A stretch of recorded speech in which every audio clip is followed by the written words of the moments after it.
এটা কতিপয় আমাদের অফিসার হয়তো র্যাবে ছিল, হয়তো ডিজিএফআইতে ছিল, ইত্যাদি জায়গা থেকে, নট ইনসাইড আর্মি থেকে কিন্তু না।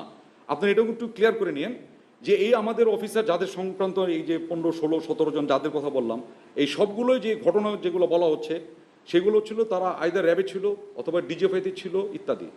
র্যাব স্বরাষ্ট্র মন্ত্রণালয়ের আন্ডারে, র্যাব আর্মি হেডকোয়ার্টার আন্ডারে নয়। এবং র্যাব কীভাবে ফাংশন করে তার আর্মি হেডকোয়ার্টারের কাছে রিপোর্টিং বা অন্য কোনো কিছুতেই সাথে সম্পৃক্ত নয়। DGFI directly under prime minister office, সেখানে আর্মির আন্ডারে অবশ্যই নয়। এখন পর্যন্ত এখনও যে ডিজিএফআই যে আছে, he is not under army headquarters, he is under prime minister office and currently under chief advisers office. They are functioning under the jurisdiction, তাদের যে আইন, তাদের যে প্রেক্ষাপট, তাদের ওইটার তার রিপোর্টিং সিস্টেম ওইরকম। সেই ক্ষেত্রে তারা ওইখানে করেছেন, যেহেতু ওনারা আমাদেরই সদস্য, আমাদেরই ইউনিফর্মধারী, ব্রিগেডিয়ার, ফুল কর্নেল, লেফটেন্যান্ট কর্নেল, মেজর, নাম তো আমারই, আমার মতোই তো। সুতরাং এখন তারা আমাদের হেফাজতে আসছেন। এখন এটা হচ্ছে ইন্ডিভিজুয়ালি কে কতটুকু জড়িত ছিল সেই বিষয়টা আমাদের কাছে এখন নাই। চার্জশিট আসবে, ডিটেলস আসবে, দে উইল ফাইন্ড আউট।